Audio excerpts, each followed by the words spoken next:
Assalamualaikum warahmatullahi wabarakatuh. Selamat berjumpa lagi dalam pembahasan soal Olimpiade Sains Ekonomi tingkat kabupaten tahun 2018. Kita melanjutkan konten yang sebelumnya, yaitu nomor 32 yang belum terjawab. Berikut yang menunjukkan kebijakan moneter dan kebijakan fiskal untuk mempengaruhi penawaran uang. Ya, kebijakan moneter itu dilakukan oleh BI, antara lain adalah kebijakan diskonto, kebijakan open market atau pasar terbuka, dan kebijakan cash ratio atau rasio cadangan kas. Sedangkan kebijakan fiskal berhubungan dengan pendapatan dan belanja negara. Kita lihat di sini yang monetary policy atau kebijakan fiskal, increasing supply of money. Increasing itu kenaikan atau menambah atau menaikkan penawaran uang. Kebijakan yang tepat adalah reduction in the interest rate. Artinya apa? Menurunkan, reduction menurunkan tingkat suku bunga. Ketika tingkat suku bunga diturunkan, maka masyarakat akan mengambil tabungan di bank.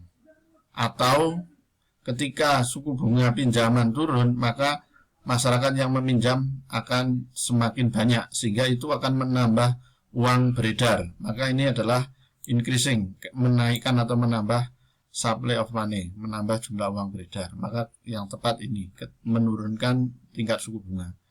Kemudian decreasing supply of money. Decreasing ini berarti menurunkan penawaran uang. Maka kebijakannya adalah the sale of government bond, artinya menjual obligasi pemerintah atau obligasi negara. Ketika menjual obligasi, maka pemerintah nanti akan menerima uang, sehingga uang di masyarakat akan berkurang atau decrease ini. Kemudian fiscal policy atau kebijakan fiskal, increasing supply of money, menambah penawaran uang. Maka kebijakannya adalah a reduction in the fiscal tariff, artinya menurunkan tarif pajak. Ketika tarif pajak diturunkan, maka penerimaan negara akan berkurang.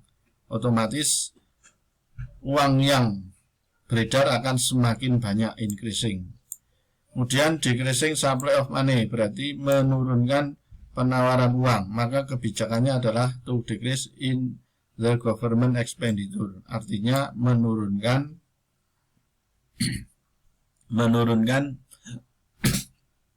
belanja negara. Ketika belanja diturunkan, maka uang yang ada di masyarakat akan mengalami penurunan, ini decreasing. Sehingga di sini jawabannya adalah E. Ya, kita lanjut ke soal nomor 33.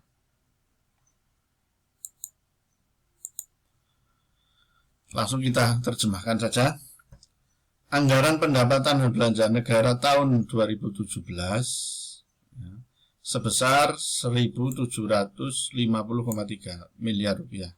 Besaran tersebut dipengaruhi oleh beberapa asumsi ekonomi makro, yaitu PDB dan indeks harga konsumen atau indeks harga konsumsi IHK. Masing-masing PDB-nya 5,1 dan IHK-nya adalah 4,0. Asumsi-asumsi ini adalah GDP atau PDB, produk domestik bruto, atau bahasa Inggrisnya gross domestic product, GDP, tahun 2017 sebesar 5,1. Ini menunjukkan pertumbuhan ekonomi, menunjukkan pertumbuhan ekonomi. Jadi PDB atau GDP itu menunjukkan pertumbuhan ekonomi yang meningkat dibanding tahun sebelumnya, yaitu tahun 2017 dibanding tahun sebelumnya, yaitu 2016. Ini peningkatannya 5,1 pertumbuhan ekonominya. Sedangkan indeks harga konsumen, indeks harga konsumen tahun 2017 sebesar 4,0. Berarti harga barang tahun 2017 mengalami inflasi. Jadi ini kan kenaikan harga. Berarti IHK berkaitan dengan inflasi. Ya. Sedangkan GDP berkaitan dengan pertumbuhan penduduk. Ya, berarti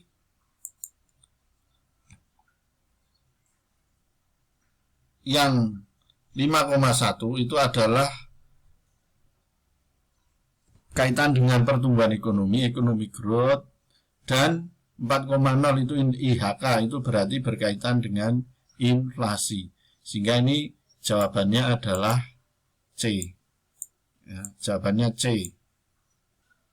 Economic growth ini berkaitan dengan apa?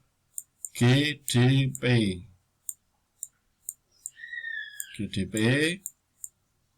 Inflasi ini berkaitan dengan indeks harga konsumen.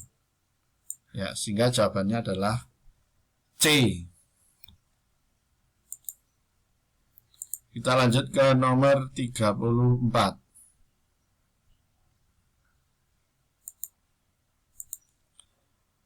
Statement itu pernyataan. Is correct identity, berarti pernyataan yang benar yang dikenali dengan anggaran pendapatan dan belanja. From state income, ya, pendapatan negara, and expenditure budget, anggaran pengeluaran atau belanja negara. Ya. Struktur APBN Indonesia. Struktur APBN Indonesia itu terdiri dari 5. Yang pertama pendapatan negara. Ya.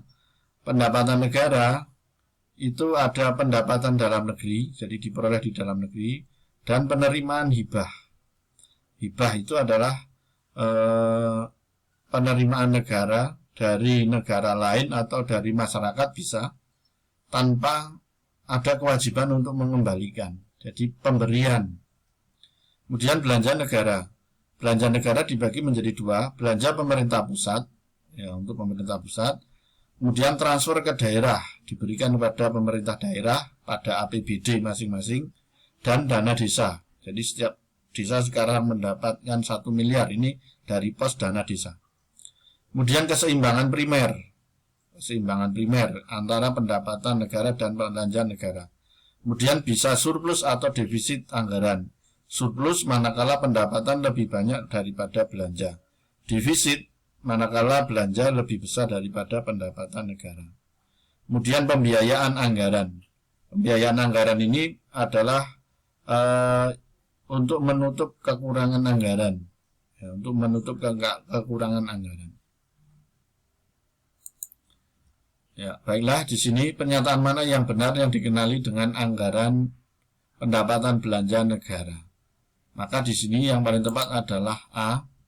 Struktur anggaran negara, ya, anggaran pendapatan dan belanja negara terdiri dari, ya, penerimaan negara, ya, penerimaan negara, dan penerimaan sumbangan atau hibah tadi, kemudian belanja negara, kemudian keseimbangan primer, ya, defisit atau surplus negara, defisit atau surplus anggaran, dan pendanaan atau pembiayaan.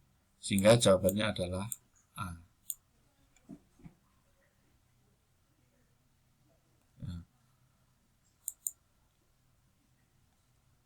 Lanjut ke soal berikutnya. Nomor 35.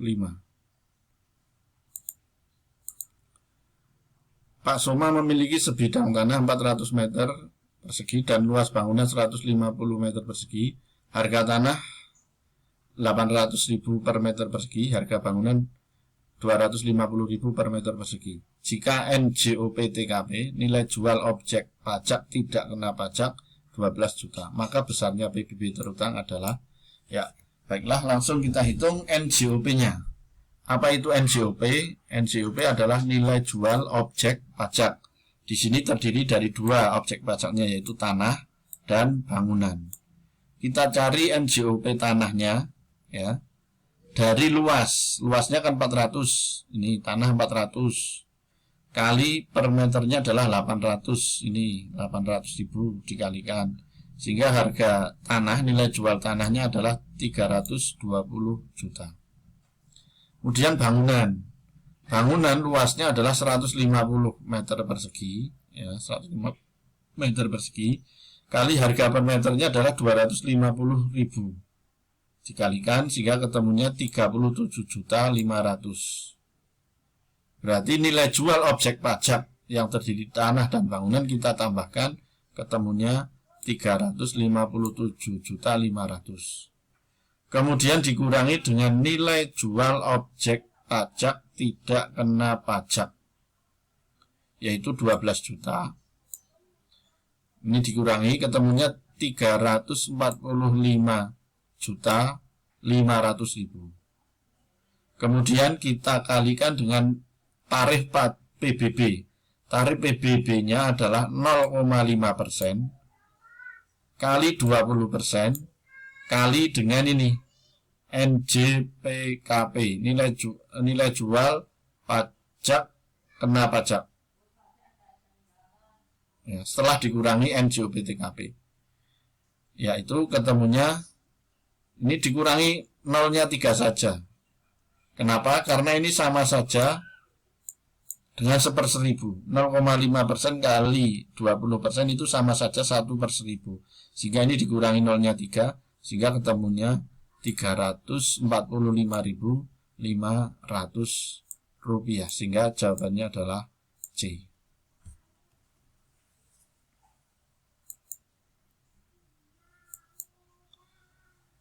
Lanjut, kita lanjutkan nomor 36. Perhatikan tabel berikut. Kesimpulan yang tepat sehubungan dengan data pada tabel di atas adalah, ya, kita perhatikan ini keunggulan mutlak. Ada 2 keunggulan, keunggulan mutlak atau absolute advantage dan keunggulan komparatif atau comparative advantage. Di sini ini contoh keunggulan mutlak. Ini kaitan dengan produk, jumlah barang yang dihasilkan. Kalau dengan kaitan dengan jumlah produk yang dihasilkan, maka dicari yang paling besar. Maka di sini negara Indonesia di sini kan untuk sepatu unggul di sepatu. Kenapa? Karena jumlahnya 100. Sedangkan tembaga Indonesia ini hanya 50. Berarti yang cocok untuk menjual sepatu adalah Indonesia ke tembaga Indonesia. Berarti ini sepatu keunggulannya adalah Indonesia. Kemudian televisi. Televisi kita lihat di sini yang unggul adalah tembaga Indonesia. Kenapa? Karena jumlahnya lebih banyak. Yang dihasilkan 100, di sini hanya 25. Nah, Indonesia spesialisnya memproduksi sepatu dengan memiliki keuntungan dalam produksi satu sepatu setara 1,75 TV. Kenapa? Karena di sini ini untuk Indonesia ini 100 berbanding dengan 25. Berarti ini 1 berbanding 0,25.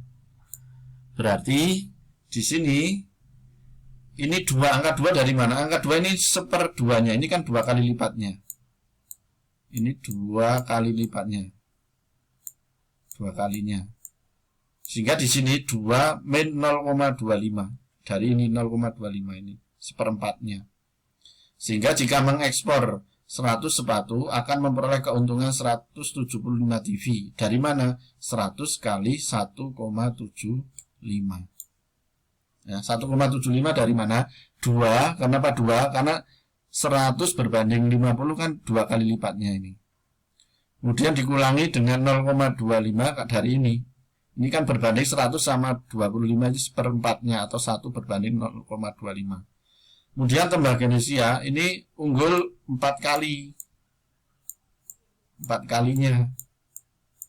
Sehingga tembaga Indonesia spesialisasi dengan memproduksi TV dengan keuntungan dalam memproduksi 1 TV setara 3,5 sepatu. Dari mana? Ini 4 kalinya dikurangi dengan 0,25. Dari mana? Ini 1 berbanding 2, itu kan 0,25. Sehingga jika mengekspor 100 TV akan memperoleh keuntungan 350 sepatu, yaitu 100 kali 3,5. Sehingga jawabannya di sini adalah